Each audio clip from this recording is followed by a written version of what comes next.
podcast, where it's our take on life, liberty, and the pursuit of gravy, and you, the listener, are getting a degree in science and data. We've got a great show lined up for you as always, but before we begin, let me introduce you to our starting lineup. Manning the chat and the video, it is Magic Man. Hey, everyone. At the control deck, it is producer Brian. Hey, guys. I, of course, be your host, Biggin, and how about you? And across the way is the pride of Anderson, South Carolina, but most of you probably know him best as the Silver Tongue won 2016's honorable mention Motorcycle Salesman of the Year, the inventor of the redneck egg roll. Give it up on old Mike number one. It's Mojo. How about you, buddy? I've got to read this dad joke because it's made me die laughing all day, and I don't want to mess it up because I'm pretty bad at messing up jokes. But okay, what's the difference between a dirty bus station and a lobster with breast implants? Oh, Lord. One's a crusty bus station. The other's a busty crust station. I can't even say it because I'm laughing, man. It just cracks me up. How about you just busted that crusty joke?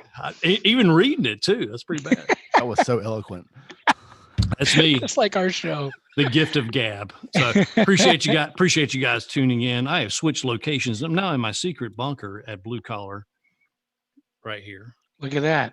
Got motorcycles in the background. This is a shameless plug for the shop. So yeah, Ching. I'm shameless. Anyway, appreciate you guys tuning in. You can find us on the Facebooks at Southern Fried Philosophy. You can also find us on our website at southernfriedphilosophy.com. We have our playable links there. He also has our basically our bios and some snippets, and basically producer Brian does a great job of doing our show notes. You can also, wherever you basically have you download your podcast, just go there. Search for Southern Fried Philosophy, hit subscribe, give us a review, a rating. That's how we move up in the old podcast algorithm. Also, if you'd like to contribute to the show, you can join us on patreon.com/SFP radio. And also our YouTube channel, youtube.com/SFP radio. All right. Well, hey, again, if you are watching us live, we appreciate that. Don't forget to subscribe and like, as Mojo said, to our podcast through Google Play, Stitcher, all those things. If you are listening to the show, you can watch us on Facebook, YouTube, and please subscribe to YouTube. Hit the subscribe, get the notifications when we go live. If we get up to 100, we get a new handy dandy logo and website URL, and that would be great. And we would appreciate that. We want to say shout out to all of our new listeners from all over around the world. I noticed we've been getting some more from Africa. I don't know if it has to do with the Nigerian prince that's been emailing me, but it could be. I don't know. So I'm going to ask you, like I ask you every week, guys, how are you doing? Magic Man. Doing all right. Yeah, working, stressing, but doing good. So this past week we had a SFP get together at the house. The family, producer Brian decided he was still social distancing, or because I probably haven't taken a shower in about a week, he decided he wasn't going to come over. Oh, that's what that smell was? That's what that smell was. You're exactly right. Oh, okay. But your nickname on the show is Magic Man, but after you've had a couple, it has turned into Rye Dog. So I mean, yeah. the button, the very top button, starts to come undone, and things change quickly with you, my friend. Did not see that coming. Did not see that coming. Oh yeah, had a good time. Thanks again for the invite. Good. Yeah, no problem. Producer Brian, how you been doing? Well, I'm doing good. Carbapalooza continues, so I'm still eating terrible food. Have some time to continue that. Finally tried the Wendy's breakfast, as you've been suggesting for 6 months or so.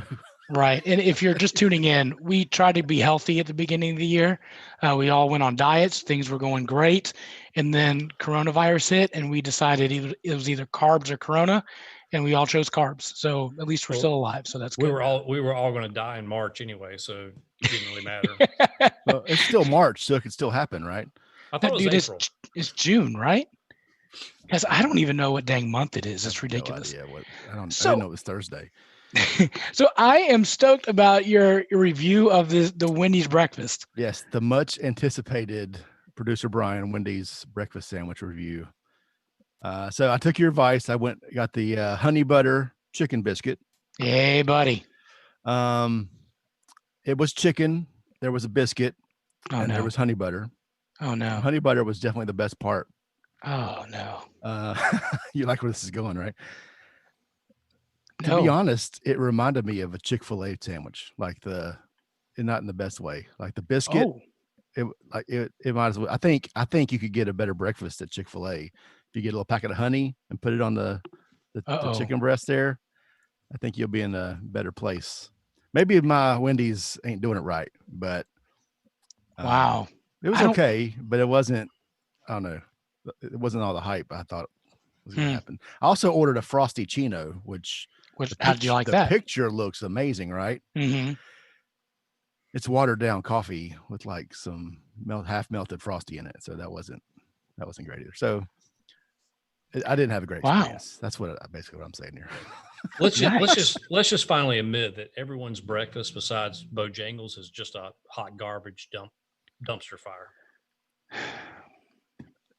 It's hard to argue with that. Yeah. Yeah, I'm gonna go out on a limb. I think I would rather have the Wendy's than I would Bojangles. I know it's weird. Yeah, maybe weird. that's just me. So just to be clear, I've had, since I stopped on the carbs, I've had Bojangles twice in the last week, and no other fast food at all. So that's just where I've ended up. You're dialed into the Bojangles. That's my place. Yeah. Yeah. I'm sorry. Nothing has it on breakfast time. That's not the same. That's different. That's a different category. Which you still haven't had, right? Can you get a chicken? Can you get a chicken biscuit at breakfast time? I'm pretty sure you can. No, I don't think you can. Really? I'm gonna look into that because I'm curious. I'm curious. Research. Curious minds want to know. That's right. Mojo, how you be doing? Speaking of biscuits, you know what burns mine is. Come on. People riding around in cars, riding their bicycles, their mopeds in open air with masks on. That's what burns my biscuits. I saw a guy jogging today in downtown Salisbury getting it with a mask on. Not like some, the training mask, but one of those paper masks. It drives me nuts. We're all doomed. So a guy was running, getting his exercise in, picking him up and putting him down with a paper mask on. With a paper mask on. And thought he was saving the world. Yeah, I guess I'm not sure what the science and data says right now, because it changes about every other day with the CDC. But does Rona linger in the air like in a 100 square mile radius after someone's coughed for? Well, how much farther are you exhaling when you're running? That's my question. But so how about the people in the car? Exponential. Well, the car, if you're with another person. No, I'm talking isolated solo. Yeah, isolated your own car. That's weird. I mean, I wear a mask when I go in public, but if I get back in the car, usually in the parking lot, it comes off, Yeah. But I bet these are the same people that stand outside for Black Friday Midnight Madness and punch people over a vacuum cleaner. It's got to be the same people. What kind of vacuum cleaner? Yeah, that depends. Yeah. The only thing that I think makes sense is if you're going to the grocery and, you have your mask on, you get back in the car, and you don't want to touch it. That's the only thing that makes sense. So you're just like, well, I'll just wait till I get home so I can, take it off and then wash my hands. You're showing a little bit too much grace and compassion here because trust me, these people didn't go anywhere but to their car, and then they hop in it. They're probably listening to their 99.9 whatever station, and they're driving around and they're going nowhere, but they have a mask on. They just don't. You think they're running listening to NPR? Is that what it is? Yeah, probably Fresh Air with what's her name? The Sweaty Balls girl, whatever her name is. Yeah, this is a family show. Breaking news. Okay, I think old Rye Dog has the breakfast time menu. Oh, yep, come on! I did, and they've got a biscuit menu, and right there is chicken. Oh, also something else that burns my biscuits, and we'll go to you. I'm sorry. Evidently, I didn't know this was science and data, but evidently, I guess the vaccine for Corona is protesting because they've made several announcements that you can protest in public, right, inches apart, and not spread Rona, but you can't be beside anyone at a restaurant or church or the gym or whatever, wherever you plan to go. But evidently we should probably just protest 365 because we won't get Corona then. So, well, that would fall into the camp of common sense. And as we say on the show, common sense now is a superpower. Right. It doesn't quite make sense to do that. But evidently, as you said, that is the vaccination is the protest. But again, you're kind of out there huffing and puffing. So that 6-foot rule kind of goes bye-bye anyway. Right. So how you be doing, Biggin? I'm exhausted. Listen, I realize that I am not the Hulk because I was so angry at the technology today that I wanted to rip my laptop in half and just call it quits. It's been a rough couple nights. A small batch has decided she wants to teethe at 2, 3, 4, 5, and 6 in the morning. So we are doing everything we can. It is a handle. And if you guys aren't familiar, I've got a 10-month-old that decides she likes to party way too late. Teeth are coming in from the top. Yeah, it looks cute, but hey, buddy, it is a disaster. So I'm exhausted. My wife and her aunts and small batch are all going away for the weekend, so I'm going to have 6 days of just unadulterated sleep. So as soon as this thing's over, I'm just going to bed. I'm exhausted. That's how I'm doing. Right. Yeah, right. Well, guys, we've got this weekend, when this show plays, it will already have happened. Father's Day. You got any plans? What are you guys doing for Father's Day? I just found out it was Father's Day this weekend. I tell yesterday. you, I need you to look at your Google Calendar a little bit more than you do. I love you, but come on. Yeah, I'm not very good with calendars. I'm not very organized. Clearly. So yeah. I understand that 100%. I have sticky notes in my office. That's how my calendar. I'm old school. So. Oh, you need an updated thing. I've got to get you updated on that. I think we're all going to Brian's house for biscuits, for brisket. Yeah, so I'm actually going to be heading for vacation on Saturday. So I'll be up in the mountains on Father's Day. Today, for myself and my dad will be up there. I bought a 15-pound brisket. What? So I'll be working on that all day on Father's Day. Does that make you happy? Yes. A 15-pound brisket? Any brisket, a whole brisket, Mm-hmm. It wasn't a terrible price. So yeah, that's what I'll be doing on Father's Day. Is meat and then eating it. And then eating it the next day and the next day and the next day.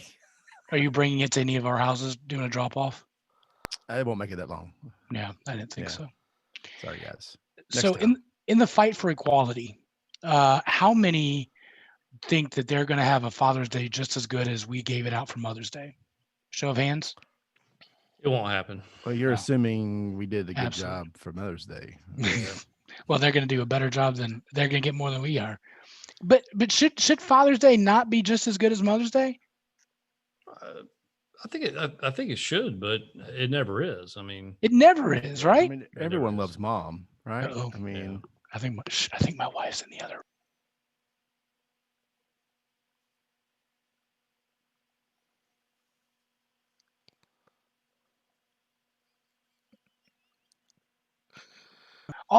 Let's be honest. The only thing we really want is just to leave us alone for like an afternoon. Just leave us alone, right? Yeah. So I'll probably make excuses to come to work. So just to be alone. Just to be yeah. Well, also too, to celebrate, it's going to be our 4-year anniversary coming up. So Mojo, we kicked this thing off 4 years ago. When this episode airs, it will be 4 years ago today. Wow. Can you believe it? You've put up with me for 4 years. Well, it's not clearly due to your Google Calendar. I know that much. Yeah, exactly. Yeah. My charming personality and winning smile. So. Well, we did say that it is a special.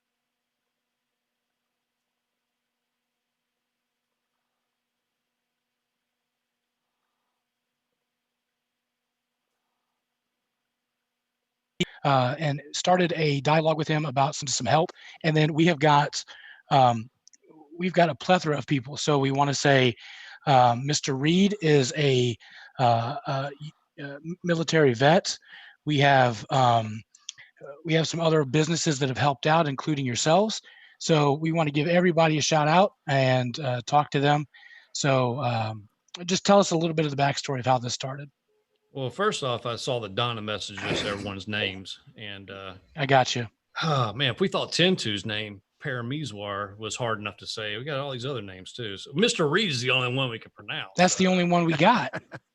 So we'll bring him in and let them. I don't want to butcher the name. So, but yeah. So Tentu, we met Tentu and Donna, I guess through what Uncle Leon. Uncle Leon, I think okay. so. So anyway, Operation Decisive Victory, OperationDV.com. We met this lovely couple and just very awe-inspiring. Tentu spent over 15 years in the military. Just served valiantly in the intelligence field. And his story is on one of our previous episodes. I can't remember what number that is now. But anyway, seeing the gaps in the VA and just the government dropping the ball with our military who has served and dedicated a period of time to us, to the country, Operation Decisive Victory, in their own personal struggle, they decided to start this foundation to basically bridge the gap. And that's where Tentu and Donna, his wife, started this foundation with other people to be that stopgap between, the system and then whatever. So I guess a few weeks ago, Tentu actually came up. We did a Facebook Live. We donated some money. I think the show donated some money, and just sharing the story that the current cause was for Mr. Reed, and just where the VA. I mean, I don't want to speak for Operation Decisive Victory, so I'll keep my words close to my chest. But just there was a lapse in a safety net. So that's basically where we're at here now. And Mr. Reed has agreed to join us to share his story and obviously show a success story with what Tentu does. And so I guess we'll take it from there. And I've been practicing while you've been speaking. So Arnold Morner, you are from Arnold's Pressure Washing? Correct. Yes, sir. Yes, sir. Fantastic. And Lee Provancher. Did I do that right? Pretty good. If you were to grade me, is that like a C, B minus? B minus. All right, fantastic. That sounds a lot like my entire high school career. And you are from Groundbreakers Grading and Hauling Company. So appreciate you guys joining us. So let's kind of start with the businesses. And I see here that Lee, your service was the USMC. And that was the branch of service that you were in? Correct. And how long were you in service for? 4 years. 4 years. And so you get out and you start the Groundbreakers Grading and Hauling, which, by the way, I might need you because I've got some grading that I need done. What motivates you to help the veterans? Is it because you were a former vet? That and just seeing how badly they're treated in this country that they serve. It just shouldn't happen. And I feel very strongly that we as a country and former vets need to help our vets that are struggling. Is there that sense of community that you had while you're in the military that's bled over to just even your personal business as well, it sounds like? Yeah. Yeah.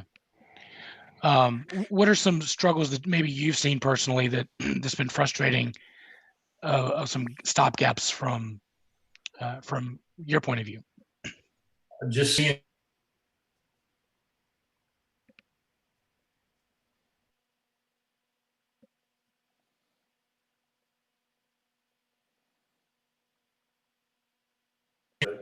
and every little bit that we can help, would help them greatly. Yeah. What can you tell us a little bit about your company and what exactly you guys do? We do demolition, land clearing, grading, hauling, residential and commercial work in North and South Carolina. Oh, wow. And how do people get in contact with you if they have any of that they need? Facebook. We got a website, but mostly a lot of our people get up with us through Facebook. Okay. Cool. Let's go to Arnold, because you're a small business owner.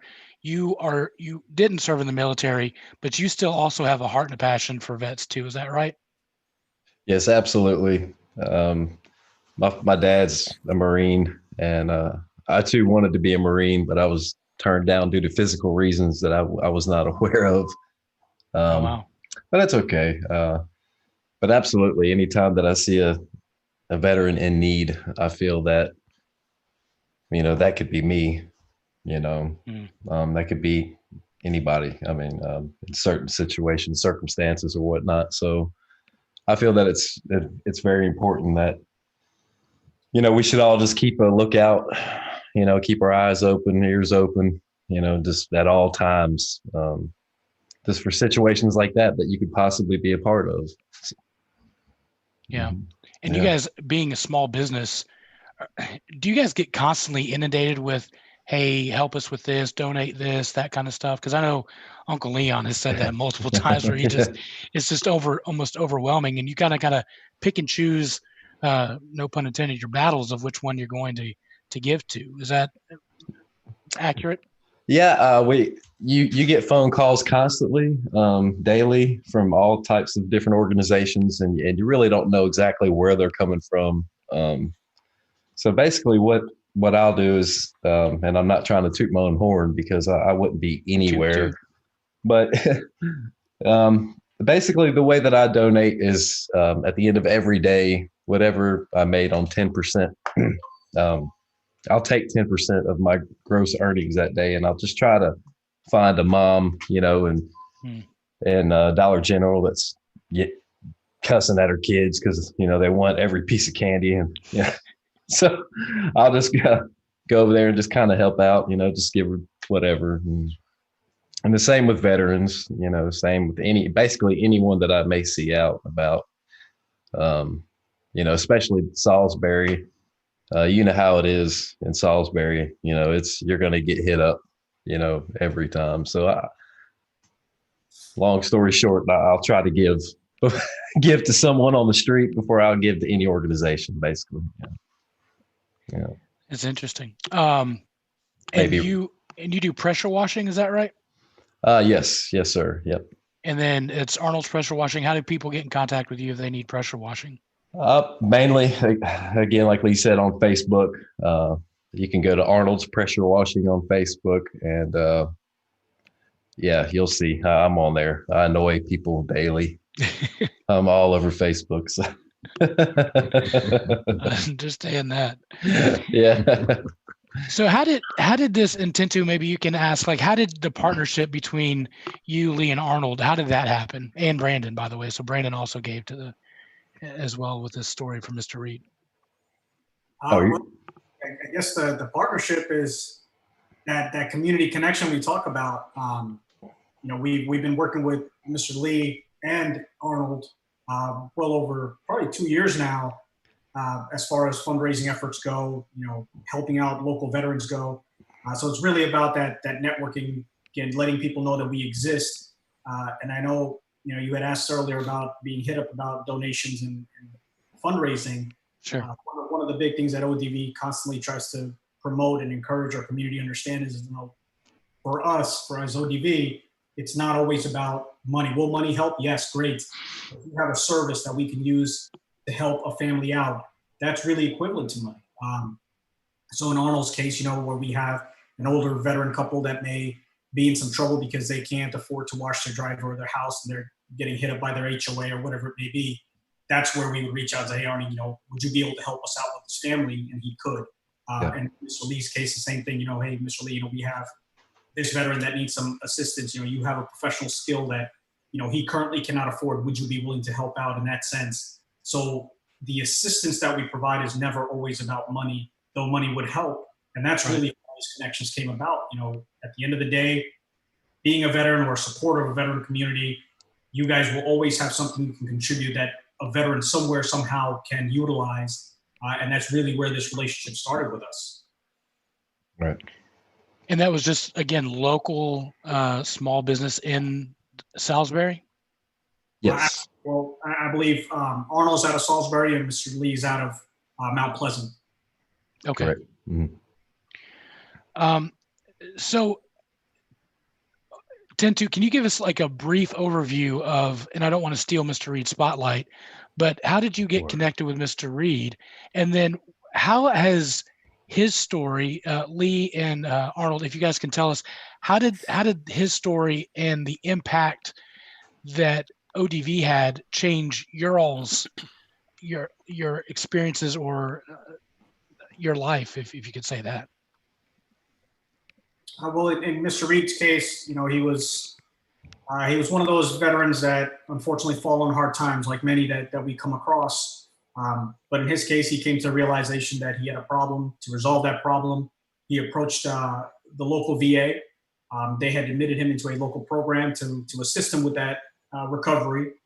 Unfortunately, at the end of his program, they shook his hand and said, "Thank you for your service, and you're good to go about your day and life," without taking the proactive measure of, hey, you know, you came in here at risk or homeless. Before we put you back out there, let's connect you to community resources or even within our own organization. And in Mr. Reed's case, you know, one of the things that the VA did do was provide him a list of resources that he could contact, shelters and halfway homes. But again, with the current situation the way it is, most of those places are either full or they're not accepting because of our current climate of COVID. And from there, you know, Mr. Reed went back to what he was familiar with, which is surviving on the streets, especially as a Marine. You know, failure is not an option for us. It doesn't matter where you put us. We will bounce back and we will survive. And I guess that mindset kicked in for him. And he went right back to doing what he was familiar with doing. You already know. Until he met, until Arnold met Mr. Reed. Yes, sir. Well, and Mr. Arnold, Mr. Lee, how did the story of Mr. Reed, how has that impacted you guys? We'll go to Lee first. Okay. I just happened to come over and see Tentu one day, and he told me about Mr. Reed and showed me a few pictures. And, you know, with it being so close to home, you know, I was, it really touched me pretty good because it was so close to the area where I live, and we do our shopping in Salisbury. And, you know, I really honestly it never crossed my mind that there'd be a homeless vet here in little old Salisbury. But sure enough, there was, and there's probably a lot more that we don't know about. And I just wanted to do something to help them. Awesome. Mr. Arnold, how did that impact you? Greatly. You know, I guess for some time, there was probably a 2 or 3 year span that I just kind of got tired of dealing with people who hit me up at Taco Bell in the parking lot. And I just kind of, you know, I used to give all the time, but I just kind of got into a routine where I was like, you know what, just get away from me. And you know, I had an opportunity to pressure wash Tentu's house, and he just kind of ran it by me again. Hey, if you see anyone out, you know. So it affected me greatly, like I said, because I was able to reach out, and it just, I don't know, I just feel great. I mean, I didn't do much but make a phone call, but yeah, I mean, it just, I feel great about it. I don't know what else to say. Sure. But yeah, and I don't want to minimize, and I don't. It's a rarity that I get to interview Mojo. So, as a business owner, I mean, you kind of also stepped in, blue collar cycle shop. Well, what we did was a very small part, so I'm not going to take any credit for that, because we try to preach. You know, we try to preach, treat people the way you want to be treated. You know, like I talked about on the show before, what would Jesus do? He would love first. And sometimes Yeah. love is monetary. Sometimes love is helping someone. Sometimes it's listening to someone. And, all I can do is use like our shop as a platform, and Tintu and his organization are sit very close to heart, just because here in Salisbury, we have the VA right down the road.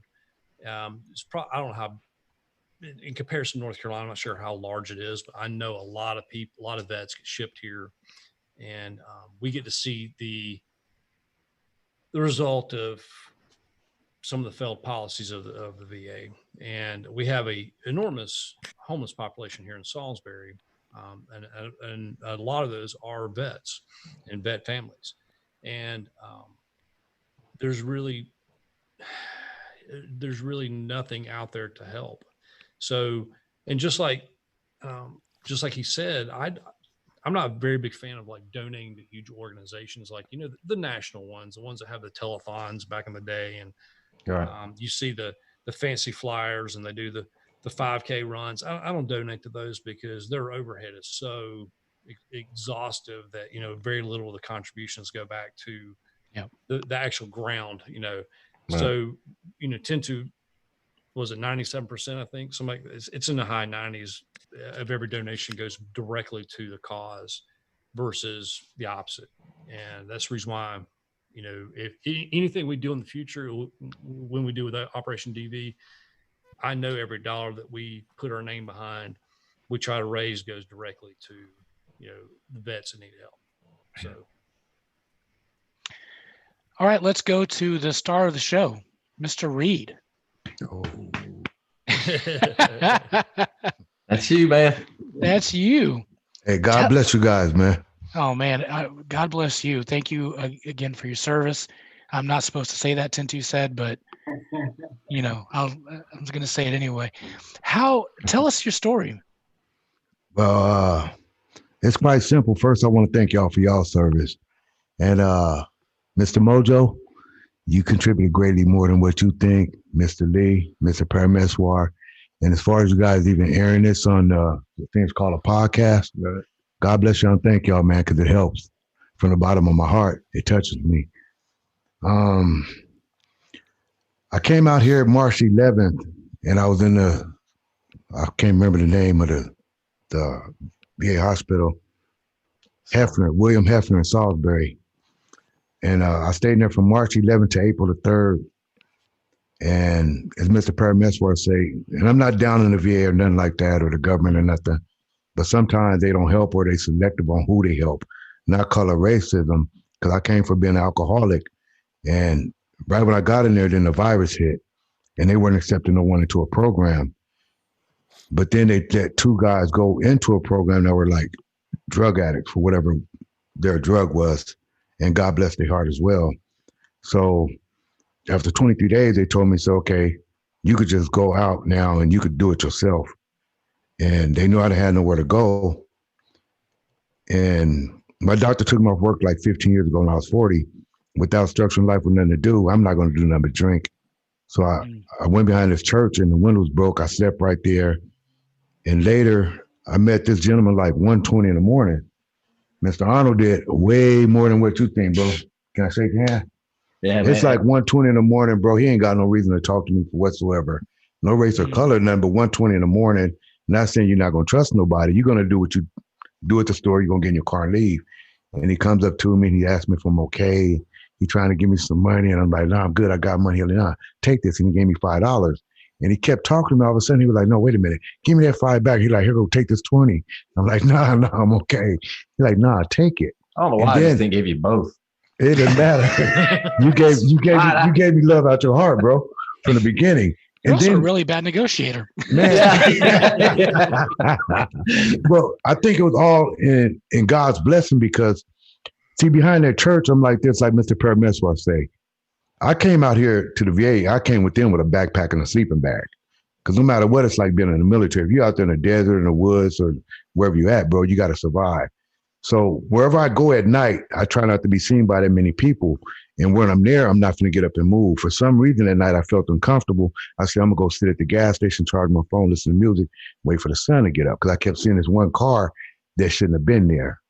I've been behind that store since I got out. I can't remember when I met Mr. Arnold, but it's like 1:20 in the morning.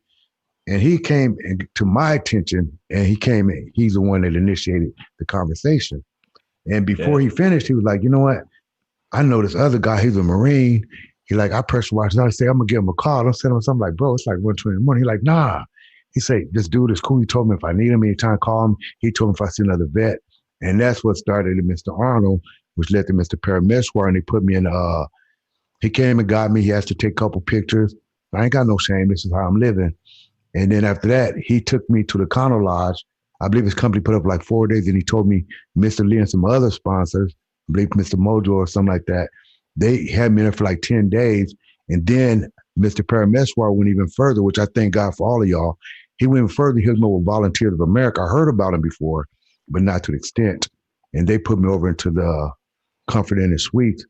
And I'm going through the process trying to get an apartment. I got lists. I should have brought it where I could show y'all visually, not just saying it.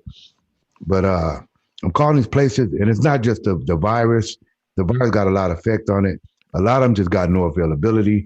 Some got like apartments. They like for a 1-bedroom is like 2.5 year waiting list. A 2-bedroom is like 1.5 years. A 3-bedroom is like 6 months, 9 months, 1 bedroom. So if there's no availability, you got a waiting list. And in California, I was born in St. Missouri, but I came from California. What you have primarily, like in California, with a job, you have to make like twice the amount of the rent. Out here in North Carolina, you have to have 3 times the rent. Okay. So I get $800 from the VA, $800 from Social Security, but I've been paying 2 child supports for like 22 years. So half of the $814 from child support, it goes $407 to the state. I get $407. So if you got a place that costs $600, I got to have $1,800 to even apply for the application, which after 4 is gone, I got 12. But there's other criteria because with the VOA, not to bash them, to get an apartment, and I can't afford it, I have to have a roommate. Now, the leasing company will give 1 lease, but the VOA wants you to have 2 separate leases so that they could put in for whatever their donation or whoever is giving the money to show for both people. So within that, I'm going to close right here and say, because of Mr. Arnold, God touch and bless his heart using him, with the connection he made with Mr. Parameswar through business, with the connection of Mr. Lee through business, and Mr. Mojo through all of y'all, I sit here before y'all thanking y'all. Yeah. So much red tape into. I don't understand why so much. Well, I try to explain it to everybody as simply as possible. As you know, it was designed that way. When you build a structure or formulate a business, and it was designed to be restrictive, we can't be upset about it. You know, we can't say go fix it. You can't fix something that was built that way. It's in design, and you know we've talked about it quite a bit. We can sit here and complain about a system that was designed to be the way it is, or we can take that matter into our own hands and say, you know, as a community, we can come together, local businesses, local influencers, you know, and reaching out to local veterans. And even when it's not money, it can be services. And again, in Mr. Arnold's case here, you know, just the fact of knowing that there's an organization like us, he just didn't walk past this veteran. Instead, he said, you know what, I got somebody, I'm going to pick up this phone and call. Through that, we make that difference. You know, then the red tape no longer matters to us. Yeah. It doesn't matter to us how long it's going to take the VA to come around to help Mr. Reed, as long as we can get him in that meantime back on his feet and connected to the resources that are already out there to help him. Again, no purpose in reinventing the wheel, but it's about bridging that gap and connecting our veterans to those resources that already exist. The reality is nobody's out there walking down the street going, are you a veteran? Do you need help? Are you a veteran? Do you need help? So that's where we have to take that initiative. And when we have those vets that need the help, we connect them to those resources. And again, we hold that relationship with the resources in a form of accountability, in aiding them in any way they can. Like Mr. Reed said, you know, VOA gave him a list of places to go find, and it's on the veterans, burden to go and find these places. They'll help you establish your residency and everything. However, the income part is another concern about establishing housing here. In Mr. Reed's case, you know, he needed some paperwork that was way back in California that he needed to get here. Those are steps that, unfortunately, an organization like VOA, whose specific goal is housing, will not take care of. But Mr. Reed picked up the phone and said, hey, man, I got this problem. I need this paperwork, and I don't have it. It's in a storage unit somewhere in California, and I don't even know who to send over there. But we were able to make the connects. We were able to call the right people out there, take that 10, 20 minutes out of the day to make that liaison to get the documents for him. So now that's one step closer to him getting his suitable housing for himself. And even in his case, the income component, we're like, listen, there's always a negotiating point. When you come across those renters or leasing agencies that are requiring a specific income, let us talk to them. Let us reach out and explain to them your circumstance. Coming from a third-party organization, a lot of times other organizations are keen on taking that word and say, okay, we understand his situation. Let's work with him. Rather than the vet trying to establish for himself. But yeah, the red tape will always exist. There's nothing we can do about removing that other than taking, ownership of what's happening to our own and doing what we need for our own. Yeah. Well said. Well said. Well done. It's like you've done this before once or twice, right? Yeah. Too. I don't know if you have a law degree, but the next time I get a speeding ticket, I think I'm gonna have you present my case before the judge. So you do an excellent presentation. Yeah, he does. Yeah. But I know, like I said, I love this country. I love being an American, but we do have problems. And like Tintu says, this system is set up to not fail, but set up to just have hurdles. I mean, we've talked about before, the average American commits 7 felonies a day when they leave their house. Just laws are written upon laws. The same thing with the VA. The VA has so much structure, so many gaps where it's just hard. It's hard to make these hurdles. We don't realize that, and until you get into the system. I'm not a vet, but every vet I talk to, the same thing happens. Waiting list to waiting at the hospital to, they need a service dog. Well, it may be 5 years before they get a service dog. I mean, there's just so much. And what I love about this and taking this mission of community, we can do better than the government. We can do it probably 10 times cheaper, a hell of a lot faster with connections that we can do in the community. So this podcast is, obviously to share Mr. Reed's story, to highlight these local business owners, Operation Decisive Victory, but anyone listening in the greater community that listens to the Southern Fried Philosophy podcast, we encourage you to do the same, to go out. There's homeless vets, there's vets in need everywhere. Not just, regular Joe Blow walking down the street, but there's people out there that we encourage you to be your brother's keeper and to if you've been blessed, bless someone else. It takes 5 minutes a day and you can change someone's life. And plus, I'll be honest with you, helping becomes addictive. You get a dopamine high every time you help someone. And it can become selfish. You can enjoy helping someone. And I'm sure Mr. Reed will pay this forward in his life and give back in tremendous ways that these guys could never ask to be repaid for. I mean, I'm sure he'll help his fellow man by helping whoever he can. Yes, sir. Yes, sir. Guaranteed. And the great thing about ODV is you don't care where the vet is at. You'll help across the country. So if you are living in Kentucky, you can give money to ODV, and ODV will help anybody that they can, and potentially somebody in Kentucky. So make sure if you have some extra bucks and you want to throw to their way, I would much rather you give to ODV than the SFP. So please make sure if you have a charity that you want to give to, these guys are it. Mr. Reed, what are some of the lessons that you've learned through this experience with ODV? Well, I heard somebody use an expression earlier, don't want to toot nobody horn. I'm going to be honest, I'm going to toot the horns I learned from the ODV as a community comes together for one. You got me? Now, I also got to give my head and just take it off if I had one to Mr. Parameswar, because this gentleman, I'm in, not to disclose where I'm at, but I'm where I'm seeing a lot of things that reflect his career in the military. And I'm talking about this gentleman's highly decorated. And when you come home and the government don't help you and you ain't got nowhere to go, and you say, you know what? Well, right now, well, damn it, I'm gonna go to myself, all balls to the walls. I'm gonna look out for myself, self-preservation, which people learn as kids or whatever in life. Instead, this gentleman, him and his wife, thank God for her as well. They come together collectively and say, okay, what can I do? Not just to me, but to make a difference, because the infrastructure of the structure is broken down. Whether it's selective choice, who they pick and choose to help. He started an organization just not to benefit from, but to help other veterans. So it's a lot that I've learned, and things I've learned as well as being from like growing up with my parents.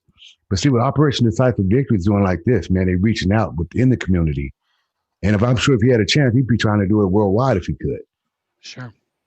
And when you open your heart, you open the door to give, and give is love. This world, and I'm not going to go into politics.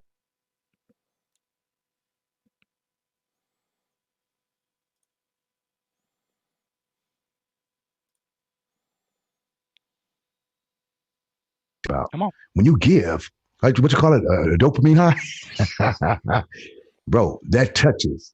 And from that giving, you keep giving, it goes forward. I've already given since meeting Mr. Parameswar, but I'm going to continue to give because it's only right, man. It's only right to give. So the lesson I say that I've learned is, one, don't give up and press on. Two, if you look for resources, they're out there. You got me? Three, always be thankful and grateful, because help, it's not going to come from everybody. If the government don't help you and you was in the government, you could just about say and guarantee it.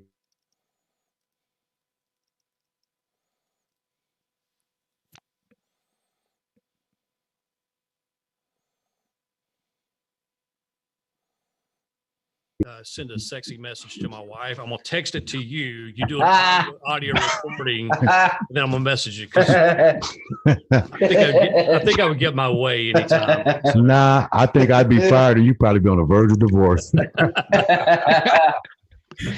She might be replacing Mojo. How about it? Nah, I would be fired from him, and he'd be on the verge of divorce, bro.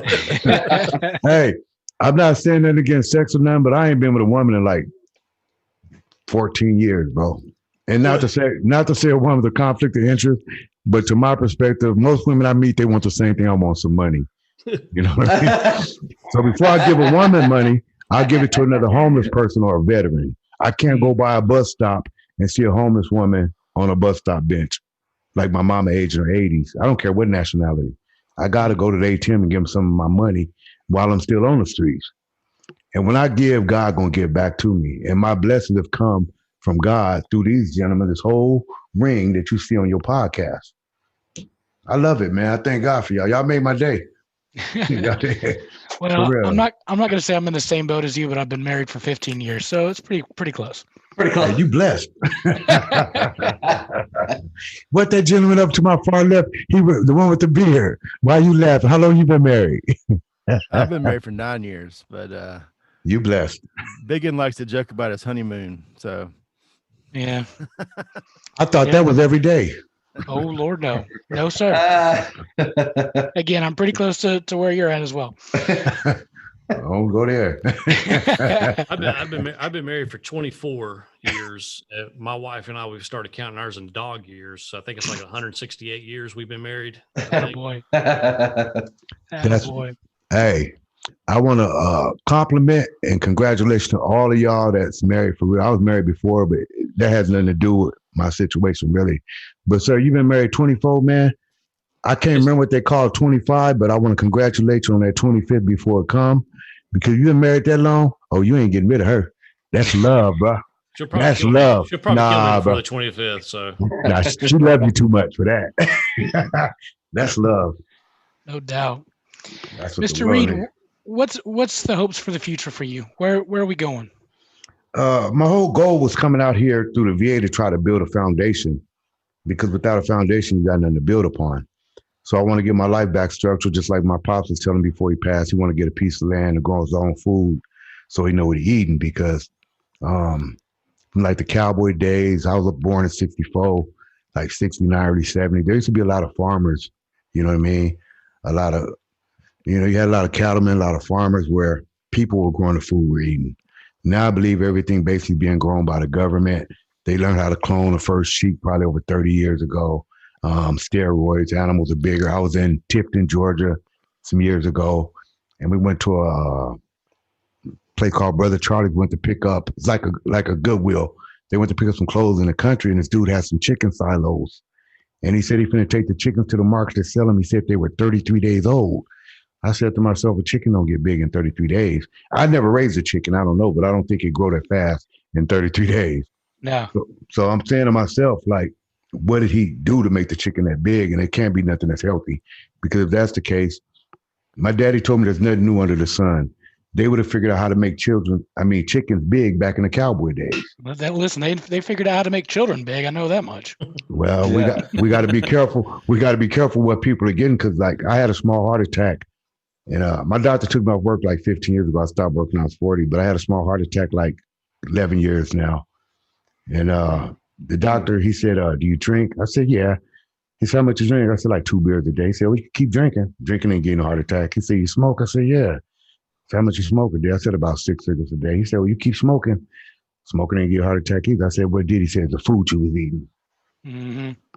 The food. Yeah, we may need to get back to no more Wendy's. I know that much. Yeah. I ain't saying that. Enjoy the food you love eating. Sure. It's all in moderation, right? Yes, sir. Now, Mr. Lee, to get back to you, you also helped Mr. Reed by collecting a bunch of items and stuff that he needed. Was that correct? Yes. Are you still collecting like that kind of stuff for veterans, or specifically for Mr. Reed? Yeah, my wife, she's borderline hoarder. So, I think they all are. Yeah, that's how my mom was. She's always going to the Goodwill, thinking about, hey, let's get this. Somebody might need it, or all kinds of stuff like that. So she's always keeping her eyes open for clothes, anything that somebody could use. Okay. And if somebody wanted to, could they drop it off or get in contact with you if they have some donation things that they want to give to you?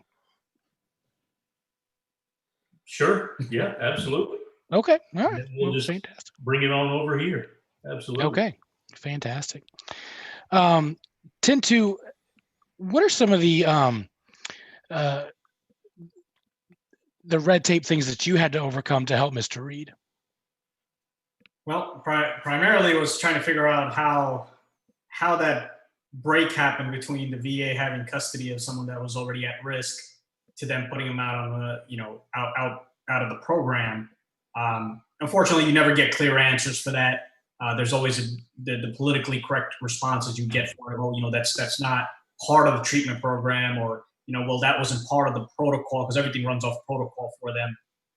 Now I know we gave you the filtered version of Mr. Reed's day of leaving the VA hospital. Sure. One of the beautiful portions he left out is, while he was sitting on the sidewalk, like he said, if someone who was an alcoholic went back into treatment, who's left back to where they came from, naturally they're going to revert back to what they were comfortable with, which was drinking. The gentleman thought, I got nowhere to go, nothing better to do, so I'm going to have myself a drink. Hell yeah. Hell yeah. And, hell yeah. Hell yeah. Here come the VA federal police. Hell yeah. I believe it was 4 different tickets, right, that we have on hand right now. 4 different tickets. They cited 4 tickets the day he was in the program. So it was those red tapes right there. How do you expect someone who just walked out of the VA to resolve 4 citations you issued on VA property?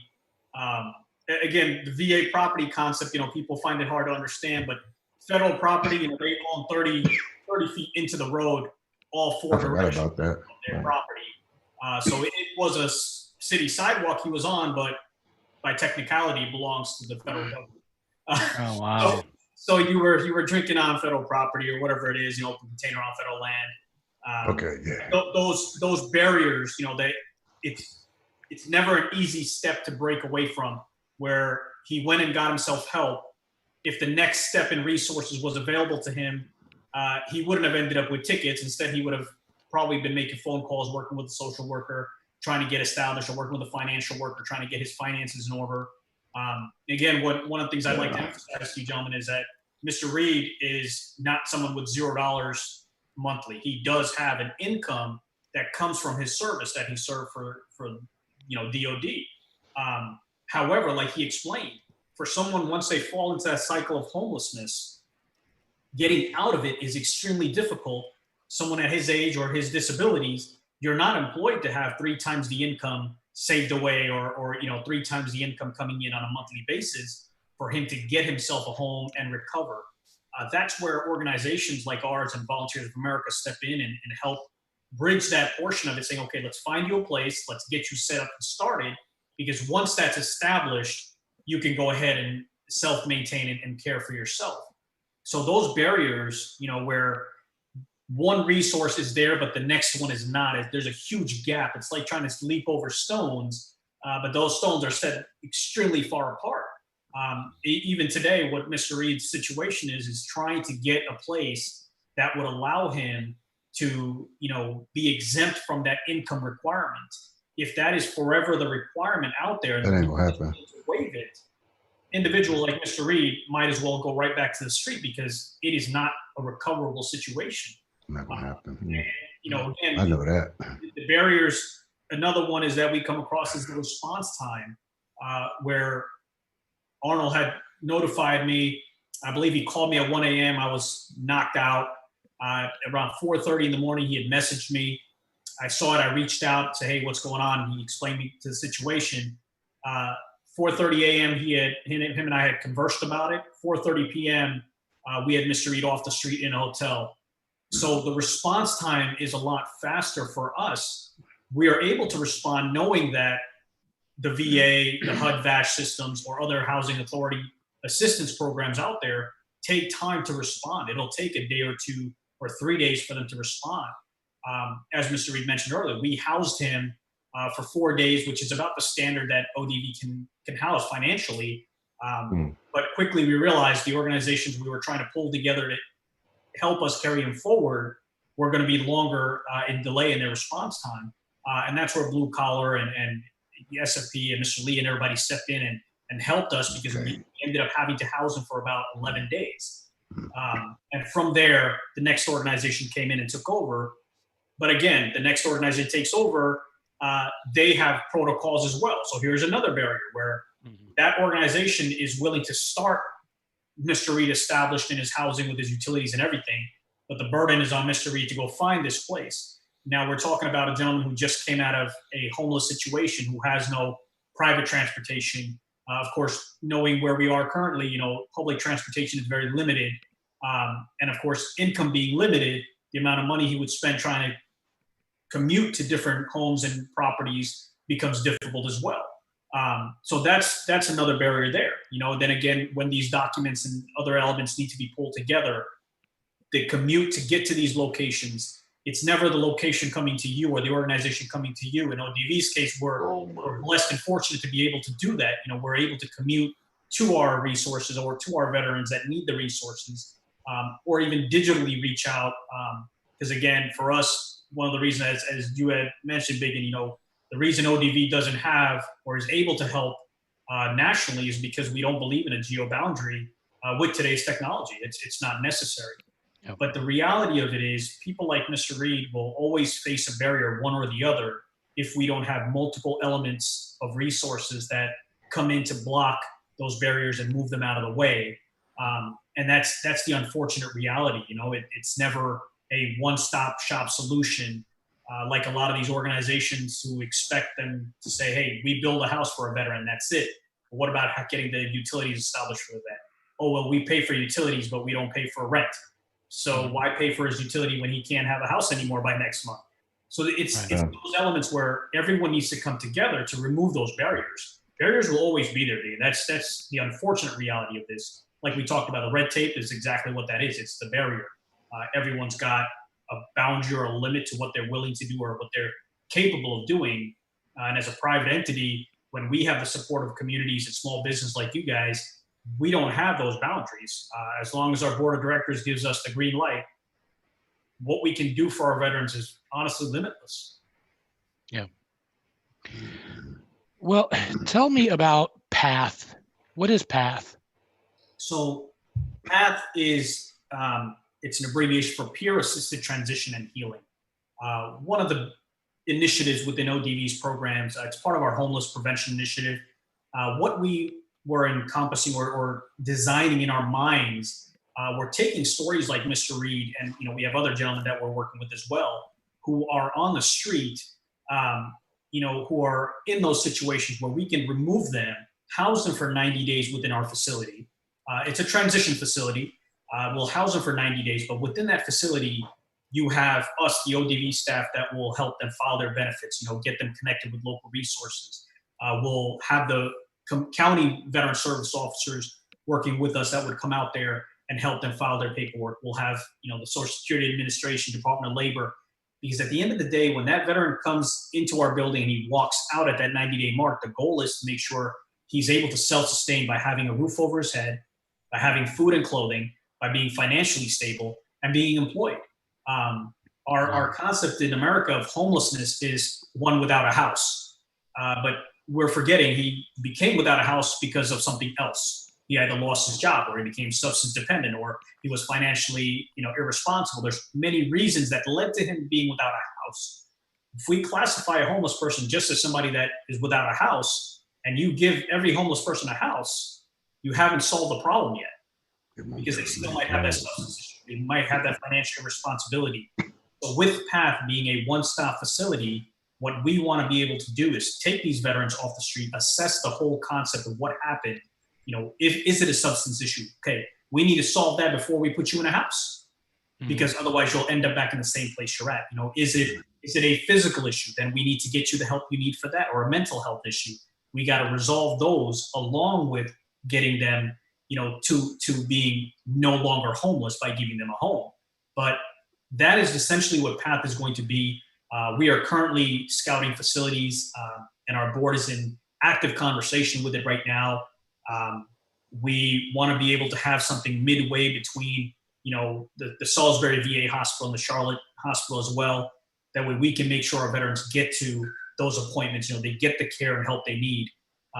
One of the things we decided or went into the design of the PATH facility, Peer Assisted Transition facility, is the idea that if I have this veteran, for example, Mr. Reed, who comes to me and I say, hey, you can live here for 90 days, but here's where you need to go to speak to the VA. Here you got to go to speak to this guy.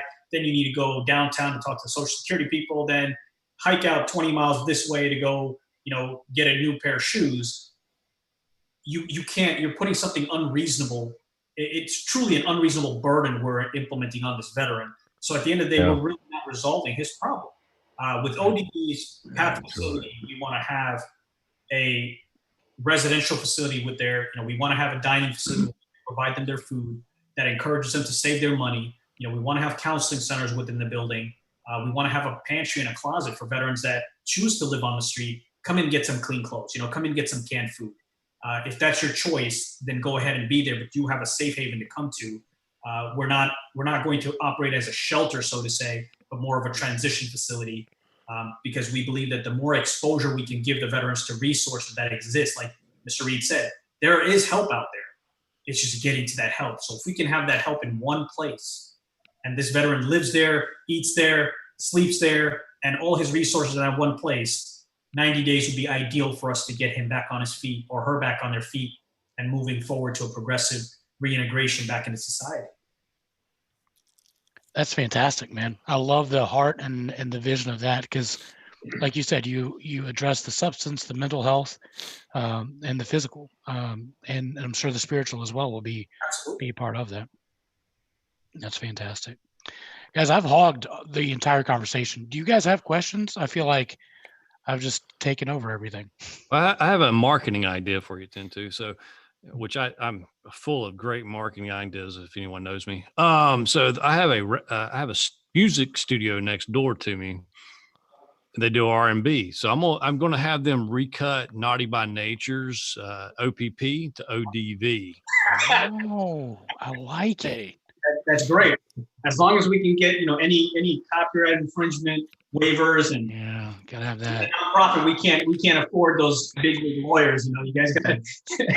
I guess I might have to contact the appropriate sources there. Yes, yeah. Yeah, that worked out great for Vanilla Ice. Mr. Reed, I see you pointing up. Hey, check this out. That's a good idea. What you got, Mr. Mojo, and the OPP. Yeah, you know me. Yeah, naughty by nature. Check this out. Why don't you get them to construct you another track? You hear me? Get them to construct you another track and just lay some more lyrics to it, kind of on the guideline as that. But loop. Now, don't loop with you down with OPP. Don't loop you down with OPP. It's a dude. Excuse me. It's a dude. He used to make people's songs. I can't think of his name because my memory lost. Weird Al Yankovic. Oh, yeah. Weird Al. I know y'all remember him, right? Yeah, Weird Al. Oh, yeah. That dude makes songs. He made millions of dollars off songs. Like Michael Jackson made "Beat It." He made some like "Eat It." Yeah. Oh yeah. So yeah, take his concept, and put that ODV on track, man. I like it. That'll work. Brandon, any questions for you that you wanted to bring? I don't think they're appropriate for this podcast. Understand. We'll do the After Dark version. Well, I am interested in talking to Tintu a little further about maybe doing a separate site. Maybe helping get the vet rants up, because in the bike, I'm in the bike community, not bicycles but motorcycles, and there's a tremendous biker community that are ex-military, ex-vet. So to hear some of their stories, thank you. To hear some of their stories out there, it's heartbreaking to see that. You got to think about it. Let's just break it down. You have kids that are kids that were just in high school previous couple of weeks, all of a sudden signing up for military, go through boot camp, do this, go to a war zone, a lot of these guys, and then are broken. And then they come back and we expect them to integrate back in society without help. And so organizations like ODB, my extensive conversations with Tintu, and then the brokenness of the government system, which, like I said, we all know it's designed.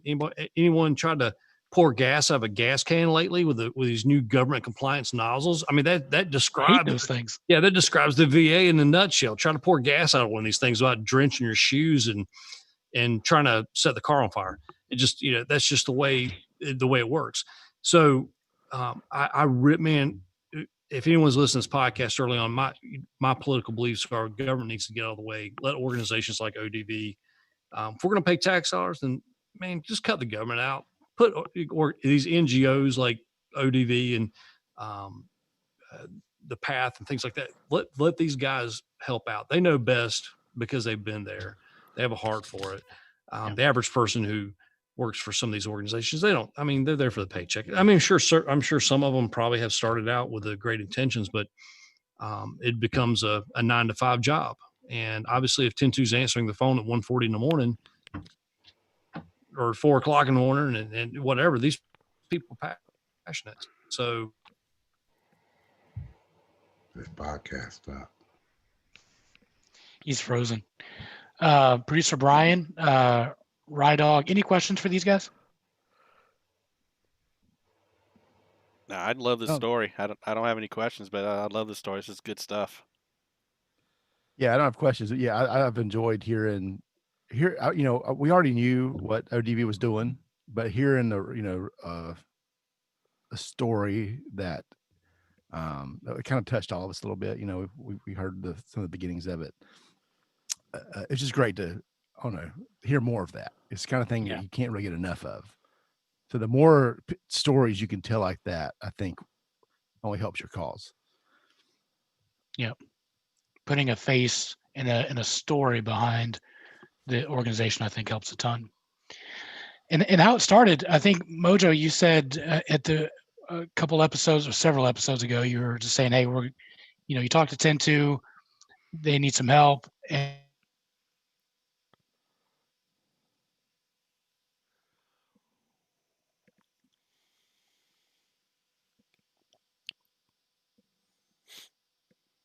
every dollar of that went to help ODV. So we didn't, those folks that are trying to help us actually in turn help Mr. Reed. So it was just passing along of the stuff that has been given to us for the show. So we appreciate all of our Patreon subscribers that helped Mr. Reed. So it wasn't us. It was other people too, Mr. Reed, that was helping as well. They just didn't know it. That's right. So guys, I appreciate you all so much. Mr. Lee, Mr. Arnold, we're going to have your business, your company's information on our show notes. So if anybody needs grading or pressure washing, look on our show notes. We'll have their information on our show notes there. Obviously, we'll have Operation Decisive Victory. Any final thoughts from anyone? I mean, I do, because I'm short of words always. But I challenge everyone to look to your right and to your left tomorrow when you go out. Look, just seek to see if someone needs help. I mean, it doesn't take much. I mean, it could be like you're saying, going to the Dollar General and helping someone out who needs groceries, or or you see that person who has only $3 to put in their gas tank and they have a car full of kids yelling. Help them out. I mean, it doesn't take much. Just a general act of kindness. I mean, I know we're all kind of scared right now, unless you have a face mask and a samurai sword on your hip. It's kind of hard to talk to people, but just pass love. I mean, that's the greatest gift that we can pass on. It's just that human compassion to our fellow man. So that's it. Absolutely. Mr. Reed, final thought segment. Basically, it's something I learned in the Marine Corps in boot camp, and not to be military minded. They say leave no man behind. And when I was a kid in St. Louis, Missouri, it said take a village to raise a child. Your parents, they could be at work, but other people stepped up. The same border network right here is what a community should be built and based upon, because I believe it may be any given moment in anyone's life, anyone can need help. To reach out and help that person, I think that's the greatest gift we could give as humanitarians. Because I think somebody said something about Jesus. I can't remember the exact quote. Oh, I think Mr. Mojo said, what would Jesus do? Just like the Marine Corps, don't leave nobody behind. Jesus wouldn't leave nobody behind. He do that out of love. He died for us all. We spread that love, bro, because right now this world is hurting. And just being the start of it, just being the start, because a lot of things, like I learned that chain of command and come from the top, it goes down, but to build, you got to start with a foundation from the bottom to go up. Absolutely. Well, I know for a fact that Operation Decisive Victory is laying a fantastic foundation. So again, we cannot stress enough, please support this organization. There's a couple ways you can do that. You can give directly on their site. You can sign up for monthly giving. And you can also go to Amazon, smile.amazon.com, I believe it is. And you can add them as one of your charities that you want to give to. I mentioned a couple of weeks ago again that hopefully you got the check from Amazon, because I bought some hemorrhoid cream, and hopefully that you got a few cents out of that. So I signed up for that. I changed my charity to them while they were talking today. So attaboy, good job. Again, you know what? I'm going to dream big. If there's someone that listens to this podcast, it may not be you directly. It could be someone that you know indirectly. But look, Tensu's trying to put together this PATH program. I'm sure he needs housing, needs property, needs plumbing. There's got to be someone out there who has land, who has the necessary means to make this happen. So if you're feeling charitable, contact Tensu and Operation DV and help them make this dream a reality. So, I changed my business thing to Amazon Smile to ODV, but we need the big dollar players. We need the guys who have the properties that can make this dream happen. So absolutely. We also want to say thanks again to Mr. Arnold's Pressure Washing, Mr. Lee from Groundbreakers, Grading and Hauling. Again, it's small businesses like you guys that are helping push this movement and making it a reality, and changing lives. So that you do on a day in, day out basis. Well, thank you. It's an honor to be here. Thank you. Thank you. Yeah. All right, guys, we're going to wrap up our show. Mojo, take us out. Appreciate you guys tuning in to this week's special early episode with Operation Decisive Victory. You can find us on Facebook at Southern Fried Philosophy. You can also find us on our website at southernfriedphilosophy.com. You can go to pretty much wherever you go to your listen to your podcast, unless it's some Chinese hack app that Apple Store doesn't allow. You just go in there, search Southern Fried Philosophy. You can just go there, do the old magnifying glass, Southern Fried Philosophy, hit subscribe, give us a like, share your favorite episodes. Also, you can find us on Twitters and Instagram at SFP Radio. Also, our Patreon link at Patreon.com/SFP Radio or YouTube at SFP Radio. Most importantly, if you haven't registered to be a donor yet, please do that. You can also sign up to be a vote coming election season too. You can make a difference there also. Thanks again. And again, we appreciate all you guys to listening and tuning in. And as always,